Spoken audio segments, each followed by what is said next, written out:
And he looked right at me. I'll never forget it. And he said, he gives us a better chance to win than you do. You're 19, full of yourself, think you're the man. You've never lost a job. I remember that conversation and that feeling for the rest of my life. I still think about it every single day.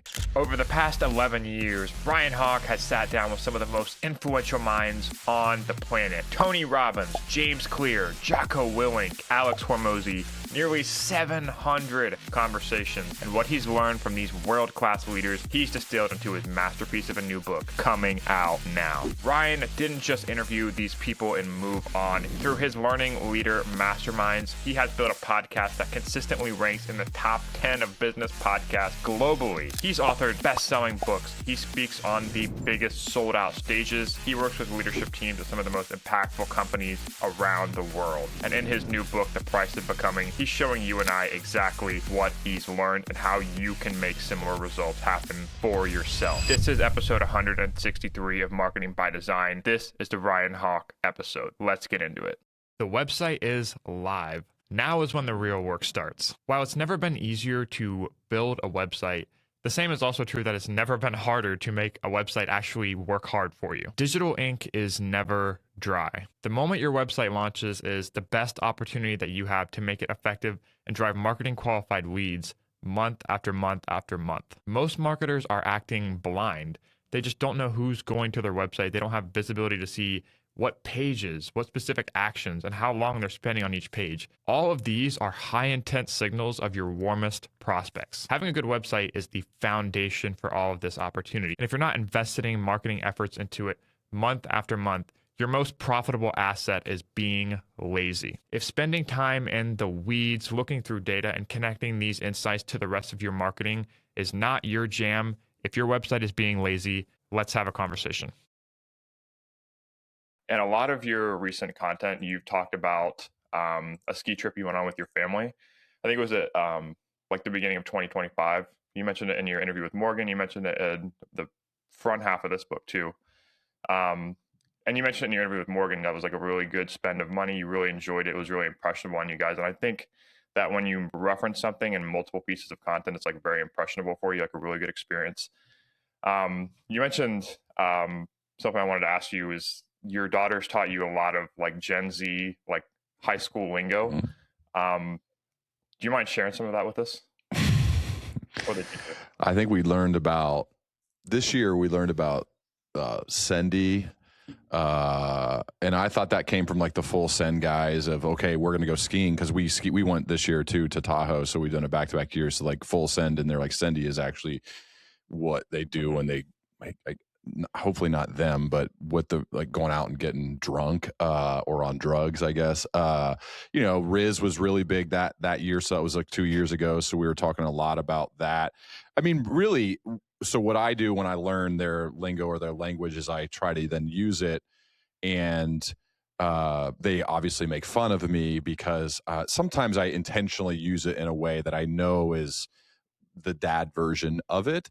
So whenever I hear I hear them talking about saying low key before things, I make fun of them and say that doesn't make sense. It doesn't help the sentence.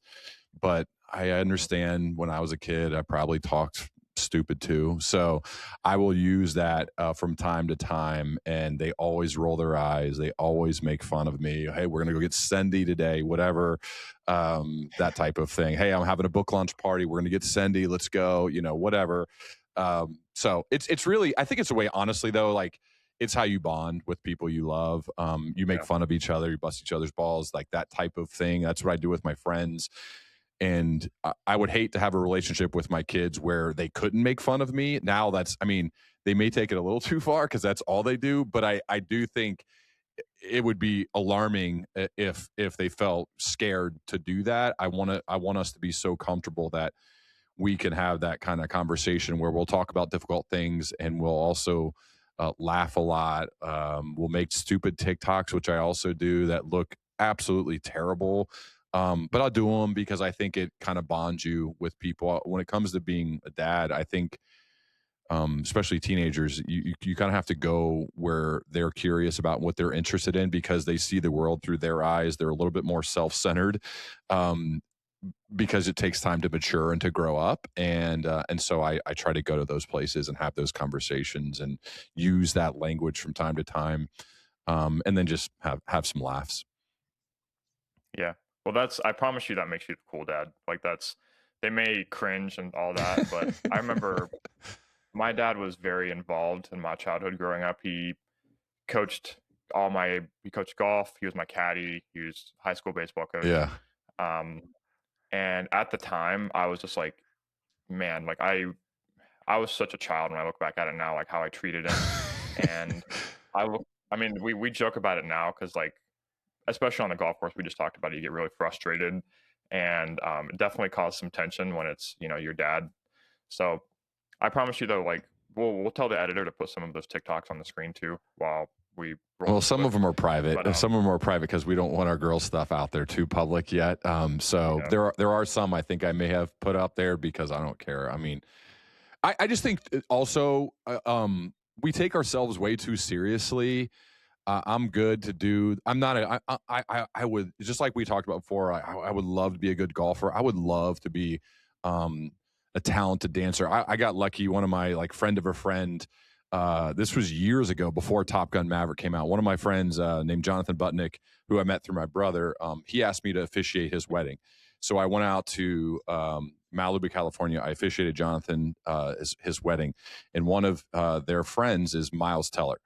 And we get to the reception of this dance or of this wedding. It was beautiful, and I look on the dance floor, and this guy is incredibly good looking and just has the perfect movements and rhythm and hips.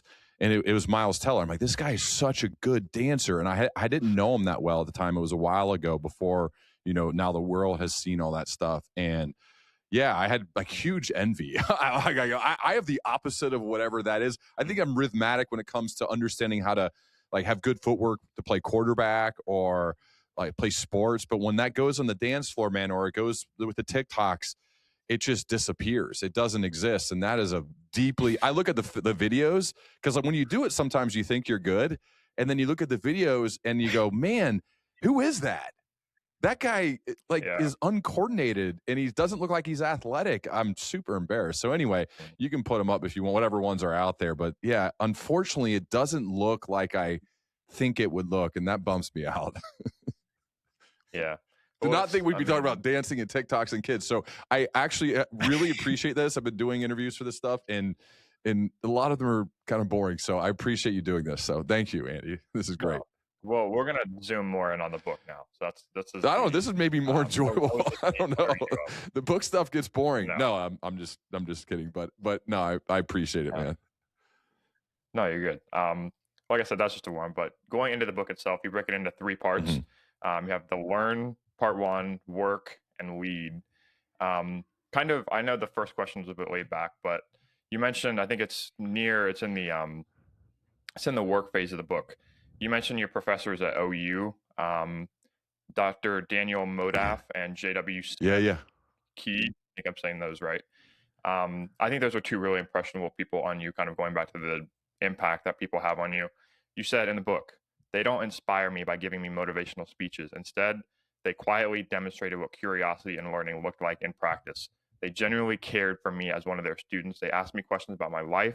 They showed me interest as a student athlete and offered to meet with me outside of class during their office hours every week. Their actions spoke far louder than any words.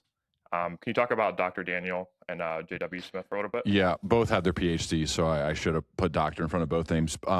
J.W. Smith is blind. Incredible story. He would walk with his stick over to B-Dubs after class and do karaoke right down the street in Athens, Ohio. An award-winning teacher. I would go in and say, Dr. Smith, it's Ryan Hawk. I'm here to talk through, that I'm confused or I don't know. And he would sit there and be so patient and so curious and ask questions and not ever lecture me or question if I did enough of the reading.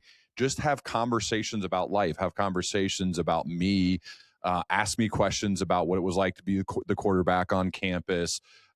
We almost would just, again, talk about life in general, not necessarily the specifics of the class. And Dr. Modaff, Daniel Modaff's the same way, which I got probably C's in his class, and I learned more. I was an organizational communication major at OU, and in Dr. Modaff's class, he was a communication professor. So once I got into my major, I was taking those classes. They were hard, and we were studying the history of communication, great communicators, and all this theory and stuff. And it wasn't, these were not easy classes. He really pushed us. But I learned more about communication from him and more in those classes than probably any class I ever took in college. And I got the worst grades.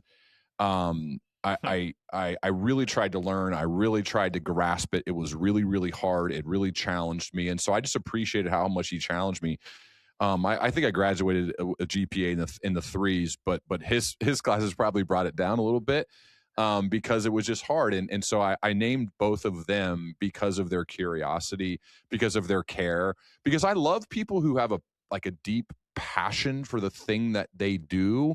And you can tell that they put a lot into it and they do extra. Hey, come meet with me. A lot of teachers will say that in college. Hey, come to my office hours.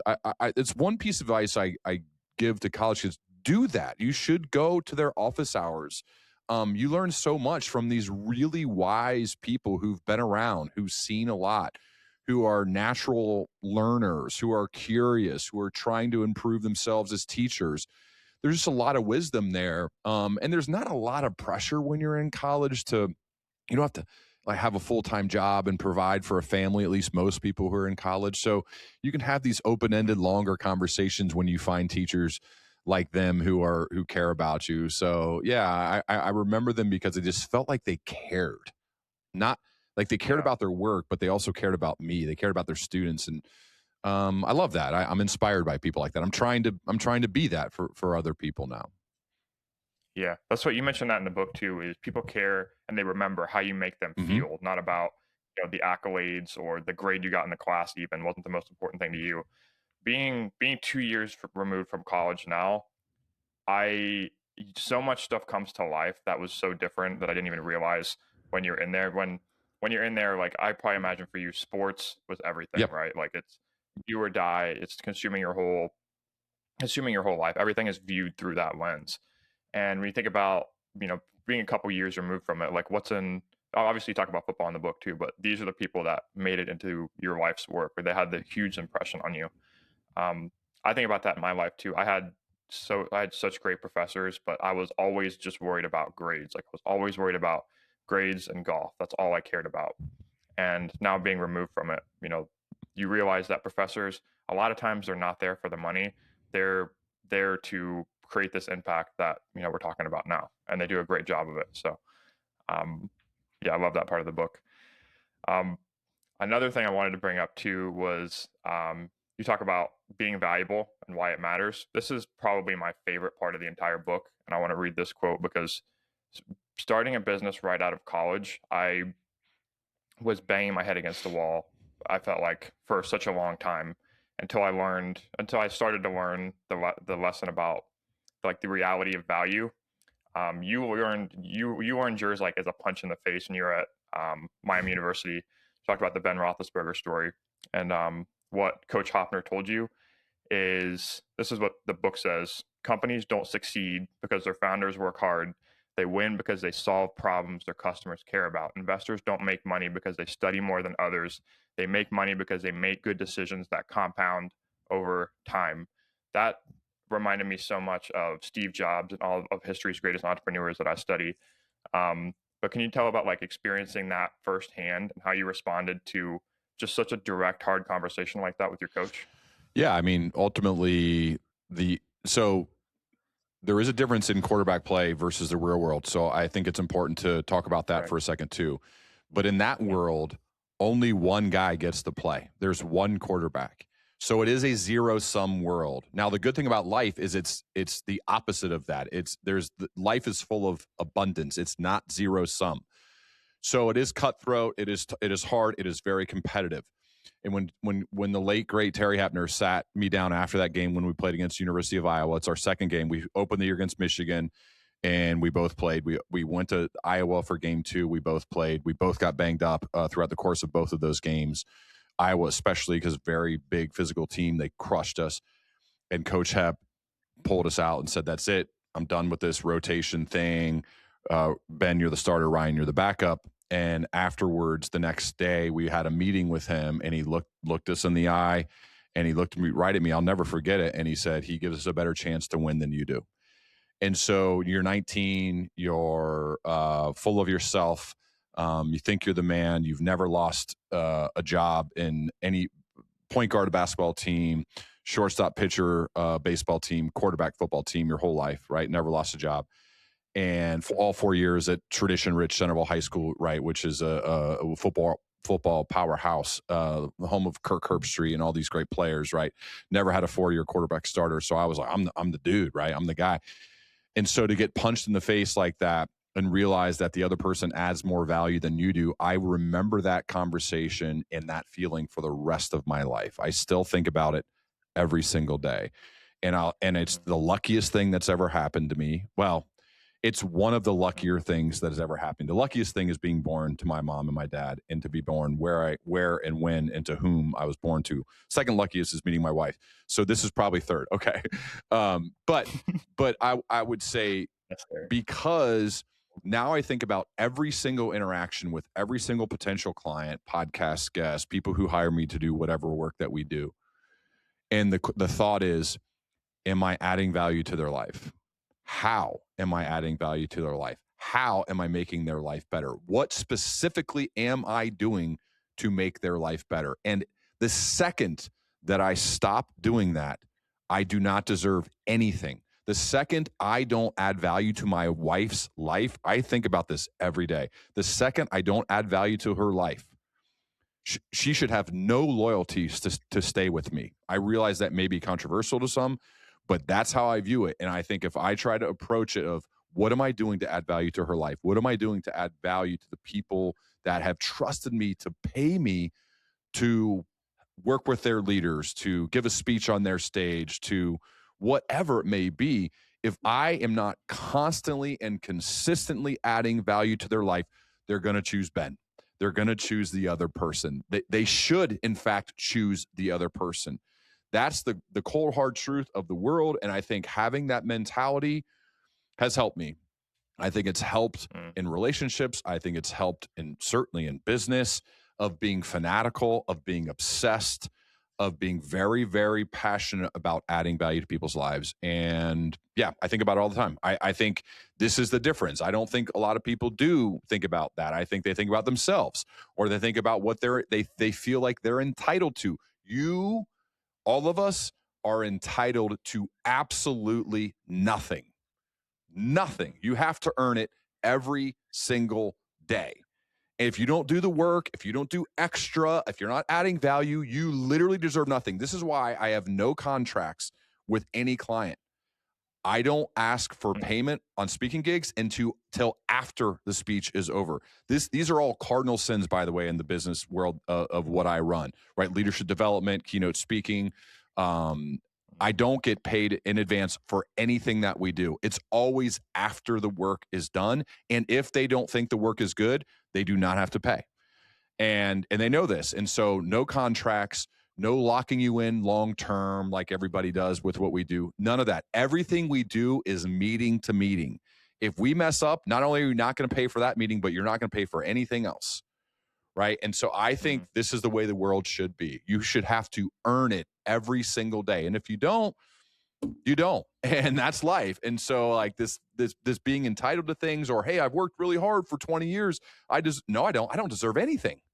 The second that I don't add value, we're done. We should be done. You should not have to pay me for anything. And so, I try to bring that attitude, much like how prepared you are for this podcast. I can sense you're trying to add value. If I don't bring that type of preparation to podcasts, to speaking, to client engagements, I'm out. I should be out. And that's what I try to do. So, I think that all stems from being 19 years old and having a legendary coach look you in the eye and say that other person adds more value to our team than you do. It's hard. It's tough. Yeah. You never forget it. And I think it's been fuel for me, ever since that day. And I hope, it remains that way. I think it's good for me. Yeah. Well, it's such a great lesson to learn at an early age, and I know it feels like absolute hell in the Oh moment. yeah. When I was in high school, I was grinding so hard to try and go to state and win state as a golfer. Um, and a lot of the times because hard work is the default. I loved your interview with Alex Hormozy. You mentioned this. I think in that interview you brought out, it's one of my favorite pieces of content of him was your interview, because you brought out a side of him that isn't normal. He doesn't normally portray. He's not normally as vulnerable. He doesn't relate a lot of his topics to the sporting world, like you talked about with him.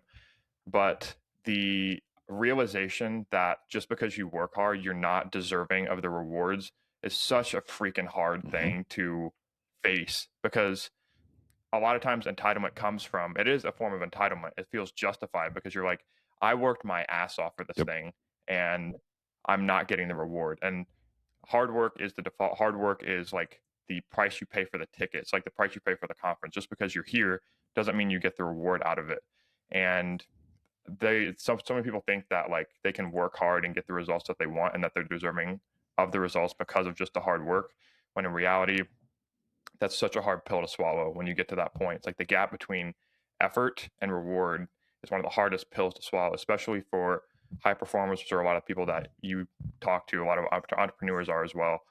That was one of the hardest lessons for me to learn. And when you read that, when I listened to that, I was like, man, like that's like the last year of my life, just like summarized in one sentence. I mean, that's the biggest I part of think the book for me right there. it's funny. I had a conversation with my brother about this. It doesn't mean you shouldn't get after it and work like crazy just because you're not seeing it. That's not the message, because you should. Mhm. I think it's critical to think about the fact that what process do I have in place? How am I working? And having a belief that consistently getting after it day after day. I've found when you do that, and you're also thinking about how you're adding value to people's lives, when you consistently do that over time, the world has a weird way of working out for you. It just does. It takes time. You don't know how long. It's very, very hard. The easy thing is to quit. Most people do. You look around, you go to the gym for a few weeks, I don't feel like I'm getting stronger, or I look in the mirror and I don't like how I look yet. It just, so much of it is that's why I love the power of compounding. That's why I wanted to dedicate years of my life to studying it and writing a book about it, because that's really what this is all about, is being willing to compound and stack day after day after day. Have a prompt. What did I do today to ensure I'm going to bed a little bit wiser than I was when I woke up? What did I do today to ensure I'm going to bed a little bit better than I was when I woke up? And you actually write that down for a year, every single day, right? Just think about that. Okay, you're knowing, okay, going into this day, Andy, I'm going to have to write down, what did I do today to ensure I'm going to bed a little bit better than I was when I woke up? Now, you're going to have days where you fail. That's normal, but you're creating a forcing function in your life to know, I am in this mode of getting after it, of improving, of going to bed a little bit better than I was when I woke up, a little bit wiser than I was when I woke up. Well, what did I do today? And then you have to write that down. And I believe if you stack day after day, you do your version of the 100 shots that Paul Rabel did, whatever that is for you, I'm putting my chips on you. I would bet on you. Versus what most people do is they do it for a bit because they're excited. You see this with starting podcasts or starting businesses or starting diets or whatever. They get started because they're excited. And then they don't feel like they're getting the results that they feel either they're entitled to or that they want. And so what do? They just stop, or they get really inconsistent. That's the difference.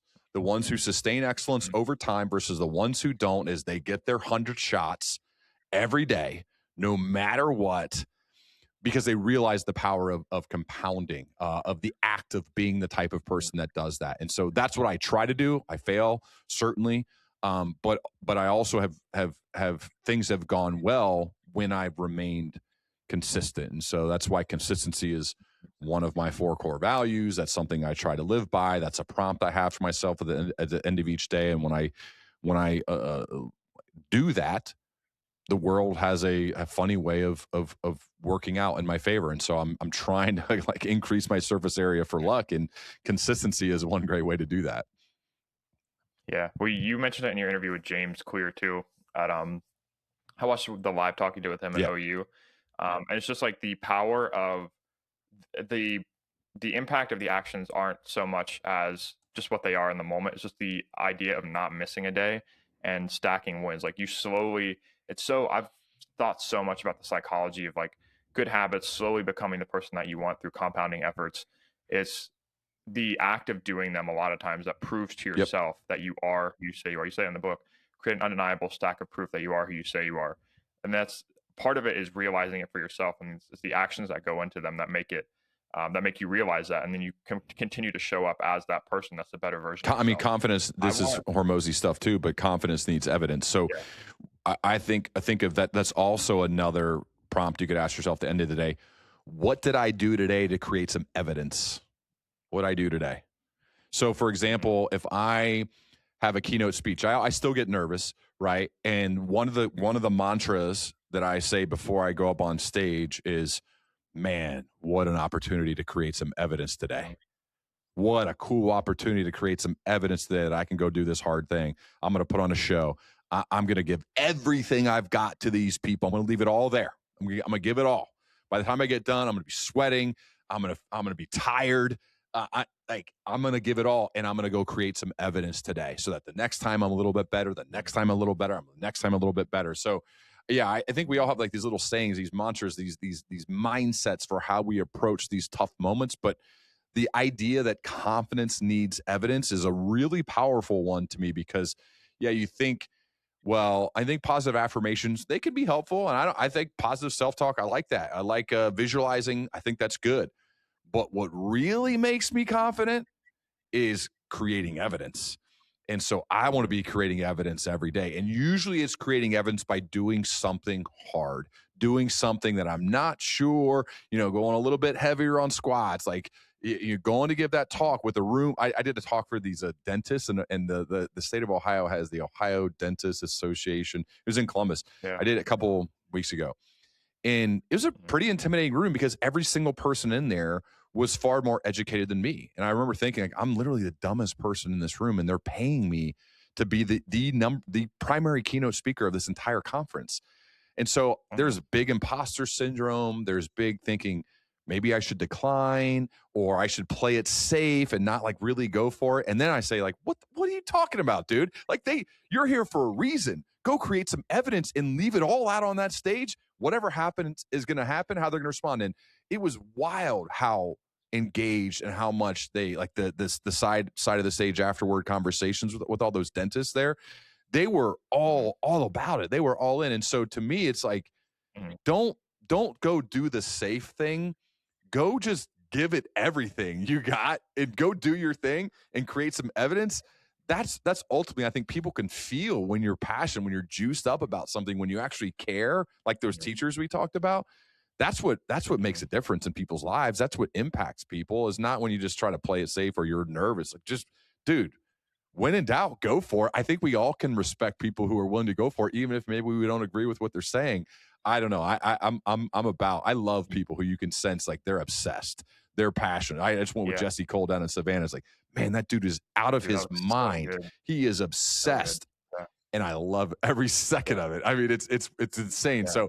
So maybe that's a condition that I have that's not good, but I don't know. I love being around people who are obsessed about the stuff that they do. Yeah, dude, you can admire the success and the obsession without wanting to emulate all parts of their lives. Like, I think there's so much like cancel culture nowadays where it's like you can't respect one element of a person. If you praise someone for one aspect of yourself, all of a sudden you endorse them wholesale. I don't buy into that at all. Agree. I think you can respect people for the thing that you admire about them, and try and just like pick like a tree, like apples off a tree. Like I want to have Jesse Cole's passion and obsession. I want to have Ryan Hawk's speaking ability and articulation. Things like that. Or you're like, I'm obsessed about putting my 11-year-old daughter Charlie on the bus at 8:06 every day and getting her off the bus at 3:59 every day. I'm obsessed about that. And so I then create a schedule so that can happen.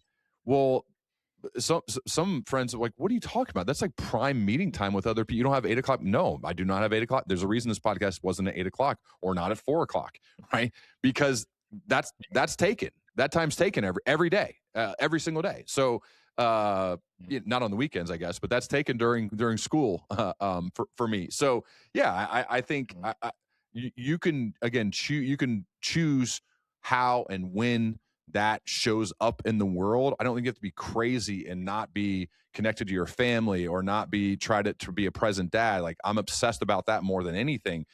But when it's work time or whatever the thing I'm doing, I'm equally obsessed about that too. I think that's also, it's cool for your kids. It's cool for your wife to see that. Miranda and I were talking about, we had a walk last night, and she was actually saying she's like super attracted to how much I care about the work that I do. Like that, she was, I love how ambitious you are. I love how big you think. That is a very attractive quality in a person. I like, yes, sometimes you're crazy. Sometimes you go over the top. Sometimes, you think too much about whatever the thing is and you obsess over it. But I love that. I love that. And so I think I do too. Like I want people who want to get after it. Like I want people like you. You're young and you're still fresh out of college. You're way ahead of your time. You're thinking about it. You're prepared. You're thinking big. Like, dude, that's way more attractive than someone who's like, well, let me just kind of wait my turn and see what happens. It's like, that's not, I mean, yeah, I guess it's fine for some people. I'm not super attracted to be around people like that, I guess. Now that I say that, it sounds really bad, but that's just how I think. Yeah, well, I think that way too. I think you can never be selfish with your own goals unless it comes at the direct expense of other people. Something I want to ask you about is environment. You talk about this in the book, and I'm so conscious of this right now because I'm getting ready to move into a new house I just purchased. So, how do high performers, how do leaders like curate environment? I've seen like some of the best habits that I've been able to adapt are when I'm changing something, when I'm moving to a new location, or I'm just changing what's around me. When it comes to getting in touch with people who are high performers, who are very ambitious, who share a lot of the same values as you, how do you curate that environment? How can people that maybe are in-house working at a job where they don't feel a lot of that same energy, how can they curate their environment to be more successful, to be a better You've got to leader? intentionally make that. You got to intentionally put yourself in rooms that you're the dumbest person there. You have to intentionally surround yourself with people who think at the level that you want to be at. The James Clear quote that I think about all the time, the key is, if you want to build habits that last, is to join a group where your desired behavior is the normal behavior, because that's what you're going to become. You're going to become those people. You're going to become the people that are around you. So you got to be really, really intentional about who those people are, what they're doing. And sometimes, Naval talks about this, sometimes it doesn't make you a disloyal or unloyal person because you outgrow some friends. If you realize you're on just completely different paths where you're trying to do this and maybe someone else is just trying to exist, and there could be good reason for that. I don't know. You're going to see, like, as more days pass, you're just going to have less and less in common with them. And I think that's natural part of life, is sometimes you just grow differently, and that's okay. So yeah, to me, it's find those people, find those rooms, be super intentional about the ones who feel like it's a stretch for you to be in that room, and then go in rooms like that all the time and develop and build relationships with people like that. That's a big part of my podcast. Is I like the like the fact that I try to have a wide variety of people who are experts in different fields, like the holistic psychologist Nicole LaPera, who, I don't know anything about that world, but if you listen to that one, did it feel like the host could hang with her? I think so, right? Well, that was an amazing amount of preparation, honesty, vulnerability, and Nicole and I have talked a lot since then about that. Or then I, go with a 4-star general, or someone running a sports team, or whatever, like a wide range of people who are way smarter, way wiser than me in their field of work. but can you hang in that conversation? That just takes a lot of work. It also stretches me constantly. So I'm regularly meeting with people who are far wiser than me. It's just the act of getting ready for it, the act of doing it, the act of thinking about it, of writing the show notes afterwards. There's just so much learning, and that those edges, right, are being pushed on constantly. And as Jay Hennessy told me, the 26-year Navy SEAL, like, we want people who are pushing their edges. And so I've never forgotten when he told me that about the best of the Navy SEALs are the guys who are always pushing their edges. So what am I doing? That's a prompt at the end of the day. What did I do today to push my edges? So I think thinking about that is good. And for you, especially early on, it honestly doesn't matter how old you are. What are you doing to push your edges? What are you doing to put yourself in rooms where you feel uncomfortable? What are you doing to surround yourself with people who are ahead of you, who have done things you want to do, and most importantly, done it in a way in which you deeply admire, meaning high character, high competence, getting after it, treating people the right way, being kind, all those things too. I think, again, just the fact that you're thinking about this is a reason why I would place a bet on you, because I don't think most people are, regardless of age. Guess what made me think What's about that? Guess where these ideas came from. Guess why I'm thinking about it? Because I've been spending the past 2 weeks reading your book. I've been studying. Well, I've become a better person in the span. I've seen an impact on my habits, the way I think about life, the way I think about hard things, just in the process of listening to this and reading it and preparing to show up today to not look like a total imposter. I appreciate that. I would say so just to note it, I like that seems normal for you. I think that's again a really, really good sign, because it's not normal in the world. I'm sure you see this when you go out there. And when you start, are you guesting? Do you go on as a guest on podcasts much yet? I've been on a couple. I host a lot. You'll do more and more as you go. If you write books, you do other things that go along with it, and you'll see. It's just amazing. It's amazing out there that some of the shows you'll go on where there's sometimes no preparation, no work, and it's such a bummer. I mean, I still try to bring the energy and do the best I can on every single one, no matter what. That's my responsibility. Take ownership and get after it, no matter what. But it is a little disheartening when you go out there and see you spent 2.5 minutes preparing for this. Somebody else sent you some notes that you hardly even read. I mean, it blows your mind, dude. Like, it's crazy that that's a thing, but it's also should be inspiring for you, because there's a real opportunity. Because if you're willing to do the work, as you have had, as you've done, obviously, based on the questions you've asked, so huge props to you, that is doing the work still is a differentiator, which is crazy. Like, it should be normal. That should just be, well, of course you're going to do the work. I don't know, dude. The bar isn't that high. Your job is to continue looking for the high bars that you're trying to get over, not just be okay with the fact that the bar in general in society isn't. Because I'm trying to do the same thing of, like, how do I keep finding those rooms where the bar, the standards are super, super high, so I'm forced to push and live up to those high standards. I think it's really important, but you got to be really intentional about it. Yeah, well, I think you're doing that with the guests on your show. Like, I would imagine, like, after we're done recording, I'll ask you, like, what interviews you're, like, really nervous for, and, like, how that fueled your preparation. Mm-hmm. But that's the podcast is a form of that in and of itself. Like, if you set it on the calendar to be ready for an interview, or you want to make it the best possible experience for that person. I'll also say too, like, on the hosting side, the amount of people that, maybe this may not be the case for you, but you've been in this a lot longer than I have. The amount of people that don't reshare or promote the show is very frustrating sometimes too, just being a host when you have prepared. So it goes. Yeah, but I think that part of it too is you have to kind of let it go. I mean, I think that's just life.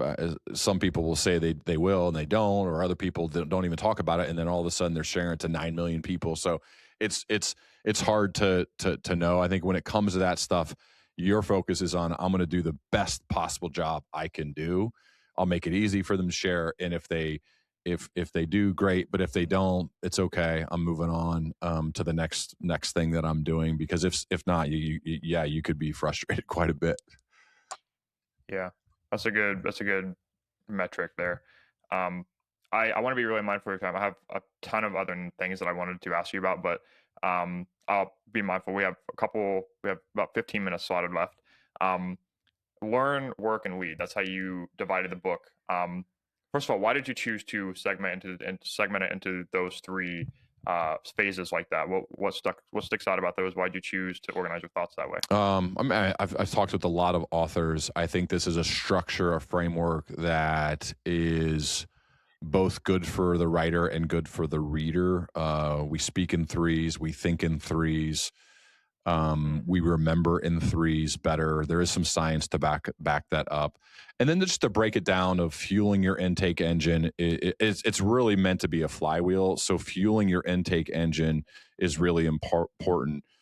And then actually running the experiments based on what you learn. So you have to do the thing, not just learn about the thing or read about it or listen to podcasts, actually run experiments, right? And then there's probably a fourth stage that I didn't put in there, which is pause and reflect on what worked, what didn't, what should I keep doing, what should I stop doing based on those experiments. And then lead is a form of that would be teaching what you're learning to other people, because that reinforces the learning. The best way to learn, I found, is to teach. A form of teaching is writing, speaking, those types of things. So learn, work, lead is really about creating a flywheel for yourself to ensure that you're going to bed a little bit wiser than you were when you woke up. You go to bed a little bit better than you were when you woke up. If you create that sort of a flywheel for yourself, again, I like your chances of things going well over the long term if you're consistently doing that. So that was kind of the flywheel I try to live my life by. And it made sense then to structure the book in that way too. Mm-hmm. I have a kind of an anecdote from each part. I love how you mentioned this was in the beginning of the book, but you mentioned like emulating before creating. And you used the example of the Beatles and how they would emulate a lot of their most famous songs or they would emulate a lot of their practice songs before they put together like a record album. And now, like, you look, people talk about the Beatles now, it's like a totally original, unique sound. How does that, like, in your life now, like, how does that apply to building the skills that you want to be? Are there any people that you're replicating in areas of your life? How can people that are, learning and growing now in their career, how can they emulate and build the skills that they want? Yeah, David Perel, imitate, then innovate. When I was a brand new sales rep at LexisNexis, I would literally sit in the cubicles of other sales reps and write down what they'd say verbatim, and then I would say those words. I was copying them verbatim. Their email templates, I was copying them too.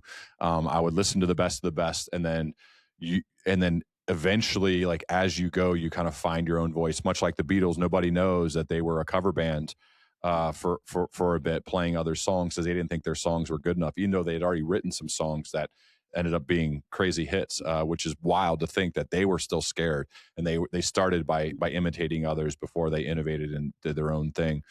I think it's just a good way to get started.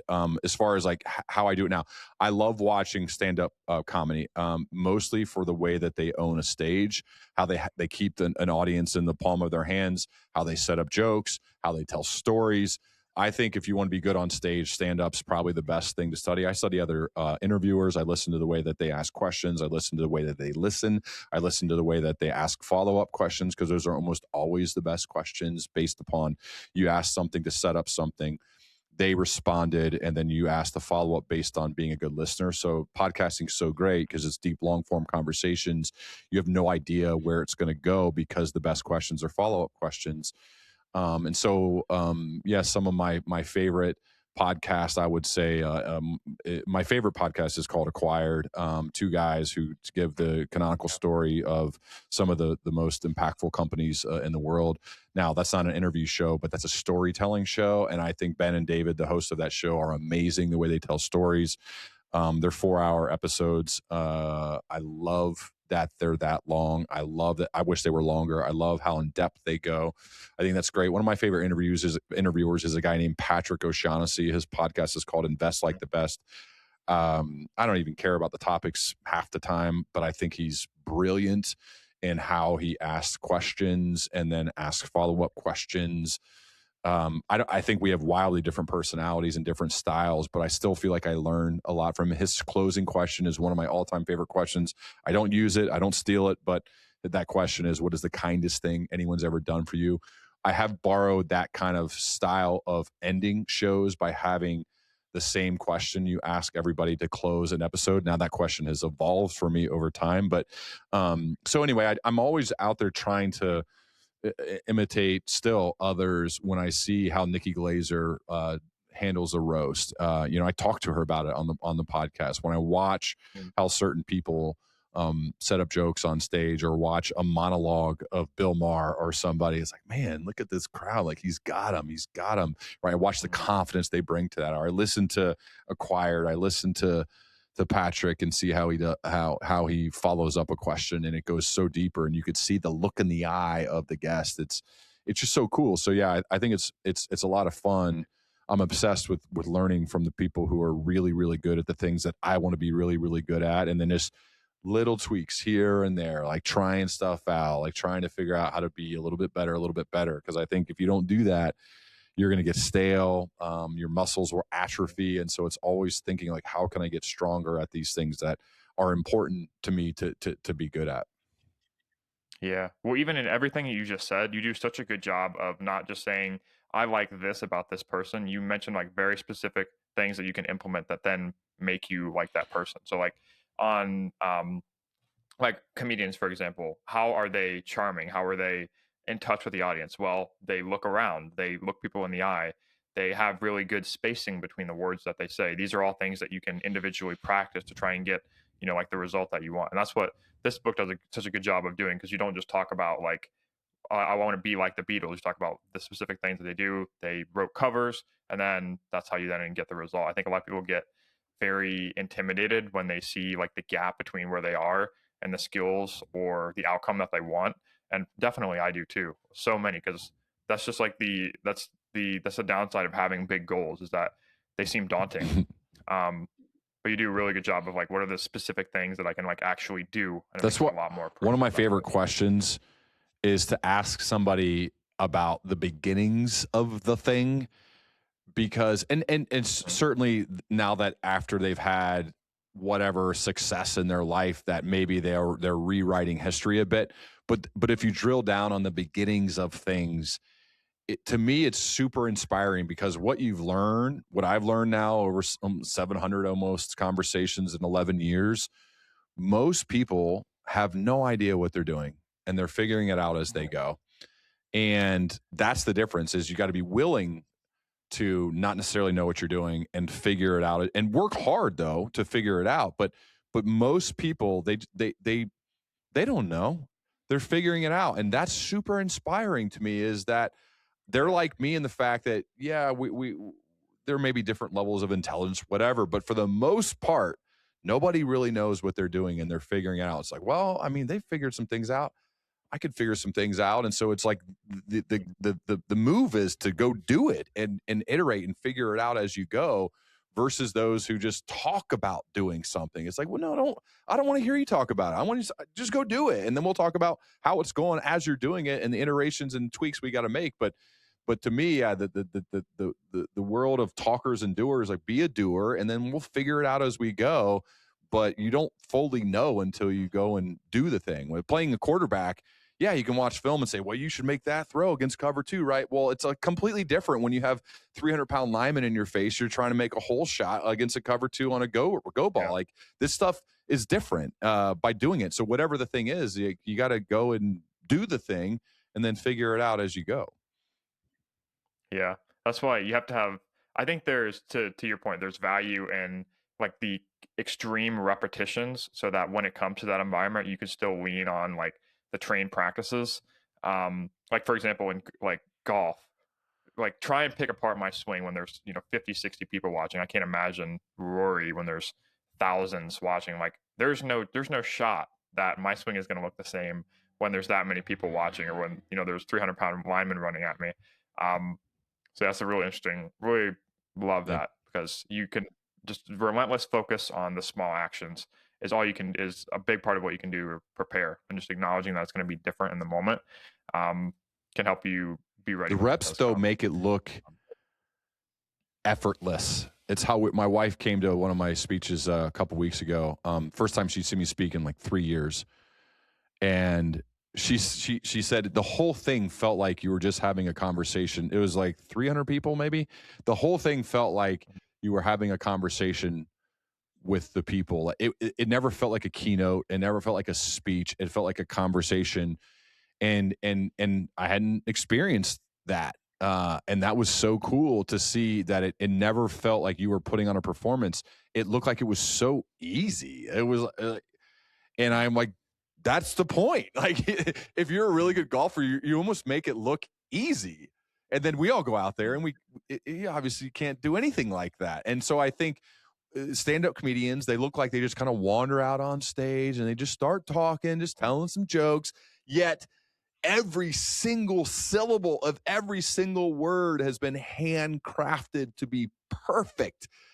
But it doesn't feel that way to us. It feels to us like they're just kind of hanging out, having a conversation with the crowd. And so to make it look that easy, to make it look effortless, whether it's on the golf course or on a stage or on a podcast, that takes an insane amount of reps. And, that's why we got to just go get the reps and never really stop. But if you're really into the thing, then it's fun. It's fun to go get those reps, and you want to do it because you want to get better. You want to make it feel effortless, even though it's certainly not. Yeah. Well, I think there's also a realization part of this too, that we talked about we literally talked about this in the beginning, is when we do get to that point where it feels effortless, like we've actually, like other people are looking at us like, how do you do this thing? Like they admire you for it. It's never going to be 100% what you probably had imagined it to be. Like you're always going to want maybe the other thing, or you're always going to wish you played football rather than golf. But then that's you learn that lesson when you come to that one. So, okay, on to this I know we're running on time here, but I really want to talk about the work part of the book, and then we kind of like round it out there. You talked about you mentioned Morgan Freeman's like 30-year apprenticeship. Like he was always doing small shows. He did PBS shows in my notes here. And he didn't have his breakout until he was age 50. There's a common phrase. It's not really like a Gen Z phrase, but something that's very common and popular now in entrepreneurship is like this idea of delusional self-belief. Like, even if it takes years, I know my goal. I'm going to make it happen come hell or high water. When do you have the conversation with yourself? Because this is a big value of the book, is when you're facing a lot of failures, but you have a goal in mind. When do you draw the line between quitting and staying the course, or when just having that key decision of knowing what's right? Because there's so many people who, in entrepreneurship particularly, they will grind and hustle, and it takes years and years, and sometimes there's a very high cost to the actions that they're doing with a goal in mind that may never happen. So talk a little bit about that conversation after that you have about like repeated failures and whether it's not worth pursuing or pivoting to something else. Yeah, I think that's tough. There's a lot of nuance there, because some people, if they're not willing to do the work like a Morgan Freeman and take the small parts and get the reps and get the reps and get the reps, or they try to shortchange the process, I think that's a different story. With entrepreneurship or with starting a business, sometime there isn't, the idea is just not going to be a good idea. There isn't product market fit. That type of thing happens. And so in that case, sometimes you have to pivot or start all over with something else. With like a creative endeavor, with what I do, with what you're doing here with this, what are you optimizing for? So in my case, this is a leadership PhD program for myself. My podcast. I'm grateful that it helps other people and it has created opportunities for me to leave corporate America and do this full time. That wasn't my goal. That wasn't what I was optimizing for. It just happened because the market spoke to me, and the market speaks with their wallets. You'll have people tell you, oh, you're amazing. You do this. Oh, we'd love to have you come do this thing. You know when it's real is when they'll speak with their wallet. And so this is a conversation that happens all the time where they'll say, I want to have a podcast. I want to give speeches. I want to write books. I want to do all this stuff. Who is paying you to do that right now? Who's paying you to do it? I think it's smart to run experiments, to do the work on the side. This is just my opinion. Could be wrong. To see if the market actually believes in you, to see if the market is telling you, yes, you add value to my life, and they do that with money. That's how you know. There's a lot of people in this leadership space that are trying to start their own business, podcast, book. They're trying to do all this stuff. And I say, do not leave your job if nobody's paying you money for any of the stuff that you want to do. That's how you know. Like, some people are psycho. Like, I left corporate America because I was getting paid a decent amount of enough for my family to live, from speeches, from the coaching, from whatever I could scrape together, from leadership circles, all this stuff. But to just leave when nobody is telling you that it's real, and they only tell you it's real with money, I think is insane. Unless you're single and you're only taking care of yourself and you can keep your costs very low. In my case, dad, wife, 5 children. No, I can't take that risk. Like, it's got to be very measured. Well, the market had told me with their wallet it was real. And then I thought, if I double down, triple down, if I put everything I got into it and leave this, who knows? I'm going to give it a go. I have a very supportive wife who believes in me. Okay, I have a little bit of that delusional self-belief. I think I could do it if I give everything I have to it. So, yeah, man, I think the world's very gray. It's not it's not black and white when it comes to this stuff. I think you got to feel it out. I think you really, really learn, though, the truth if people are willing to pay. And if they're not, it doesn't, to me, it doesn't mean anything. If they say, oh, you're great, you do this, you should come do this here. Great. Are they paying you? No? Okay, well, it's not real then. It's not real. You don't have a business if people aren't paying you money. You don't have a business if you can't sell. You don't have a business if people aren't willing to give their hard-earned resources for whatever it is that you're providing, the product, the solution, the service, whatever. So, yeah, I again, I think it's very nuanced. We could probably go on forever, but that's the thing that I try to think about when like, do you keep going or do you pivot or do something else? Yeah, that's a really good litmus test, because that's just as objective as a value as you can, as objective as a metric that you can place on value, is if people are willing to pay. I love when you talk about sales in this book, because I think we have a very similar mindset as sales. Like, everything to some extent is sales, whether it's you're writing the book, you're making a post for LinkedIn, or you're sending an email. Like, everything is a slight, minute sales pitch. And I've seen this everywhere, whether it's marketers, whether it's entrepreneurs, founders, creatives, authors. If they have a sales background, it makes you more resistant to no's. It makes you put yourself out there more, like take bigger swings. I think like door to door, any type of sales is a great litmus test, and it's a great lesson for the hardships of life. We could have like a whole podcast on sales, but I wanted to give you your flowers because I've learned a lot of sales, a lot about the mindset of sales from me, having not been very good at that when I first started, and that has helped me a ton. I love the idea of that plaque. If we're all going to eat, someone's got to sell. It's life. It's such a noble profession. The entire world would come to a screeching halt if sales professionals didn't exist. The whole world is sales. All business is sales. If you can't sell, you're going to die. That's the way the world works. If you're a head coach of a basketball team, you are selling 24/7. If you're if you're the CEO, if you're an entrepreneur, you are selling 24/7. If you're going for a job, you are selling. If you want to make something happen in your company, you got to sell. Like, it's not just quota carrying people who have the bag to sell. It's way, way beyond that. We are all in sales every single day. And if you think that's slimy or that's not you, goodness gracious, you are so wrong. We are all in sales all the time. Read Dan Pink's book, To Sell is Human. He's one of the best at describing all of this stuff.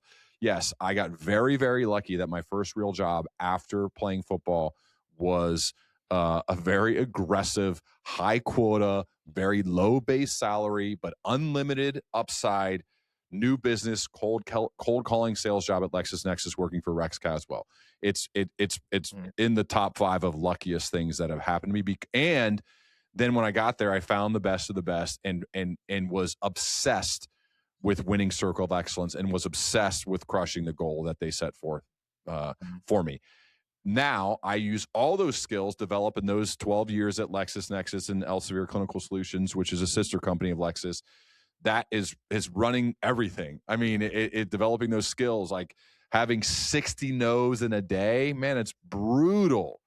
But you just gotta like, all right, well, next. I think we're all in sales every day, and so if you don't want to believe that, then you're probably going to starve. And so if we're all going to eat, someone's got to sell, and that someone's going to be me. And I think that should be everybody, regardless of what you're doing. You work in sales. Yeah, dude, I love that so much, man. And I don't care how, people should never think that's slimy, because it's a mindset you need to have. It's like, by the way, the best sales professionals in the world, it's an art. It's beautiful. What are you doing? You're helping solve a problem for somebody. You're really good at the discovery phase of understanding their current state. And then discovery phase, you understand their desired state. And your job as a sales professional is to see if your solution then bridges the gap from current state to desired state. That's the art of selling. And if you're really, really good, you understand this and you understand this, and you help bridge that gap.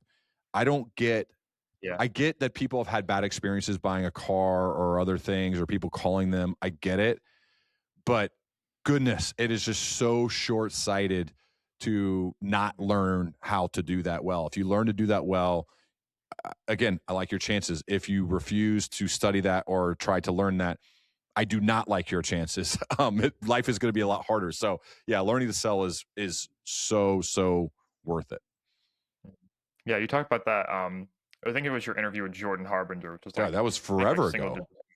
Yeah, it was like single digit podcast. You and Jay both interviewed him. Those were both like landmark. Like I think we're both in Jay's community. I listened to his interview with Jordan Harbinger, and they talked 100% about sales, just the approach of it. And it totally, like, I was 100% like, I had bad experiences, ironically, with the car salesman. Like I viewed it as most of us have. Yeah. Yeah. And that like totally, like, it became a total different thing. It's like, okay, this is just like making friends and being helpful. Like that's all this is, Yeah. This is a really productive mindset to have. This book reinforced it for me. I know we're getting close on time here, but last thing I'll say, The Price of Becoming: The Compounding Practices of High Performance. It comes out at the start of July next month. The podcast will be launching around that date. But I usually ask the question when we interview authors for the show, like, what problem does this book solve? What problem do you think this book solves for high performers, for leaders? Like, how is this going to help? How can people know if this is the book that they need to have in their lives? This book is not for 4s and 5s. This is a book for 8s and 9s who want to be 10s. This is a book for people who are already crushing it, who want to do a little bit better. The target market is tiny for this book. Publisher doesn't like that. They want that out of all sales copy for this book. I'm not taking it out because it's the truth. If you're 4 or 5, you're going to hate it. It's not going to be enjoyable. It's not going to be helpful. You're going to say this dude's stupid or crazy. But if you're an 8 or a 9 and you want to be a 10, you want to get a little bit better, a little bit better, a little bit better.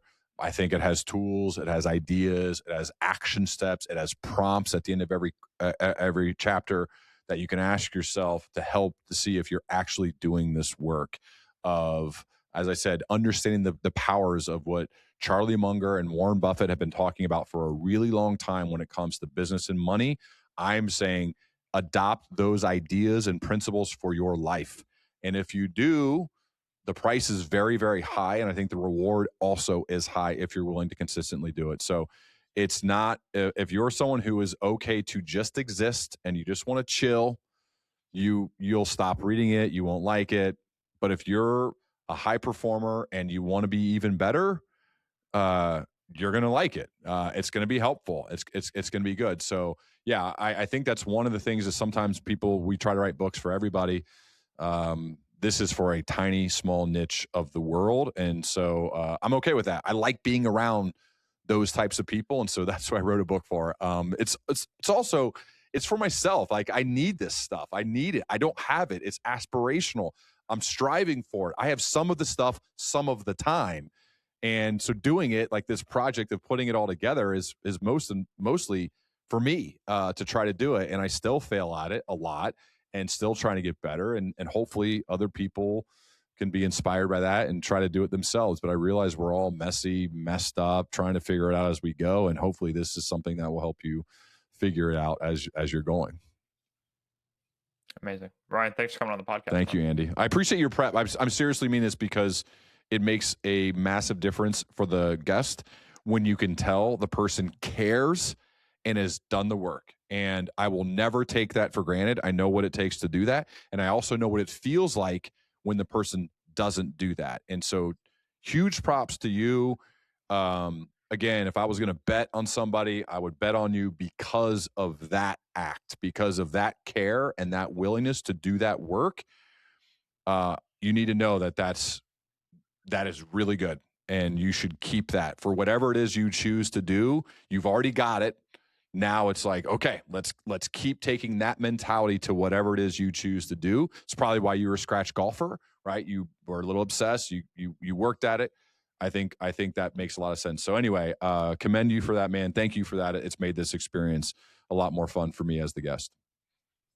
Thanks. No, I appreciate that. Well, I mean, I would say too, the preparation part's easy when you generally when you've learned a lot from the person. I feel indebted to you just from having learned your ability to be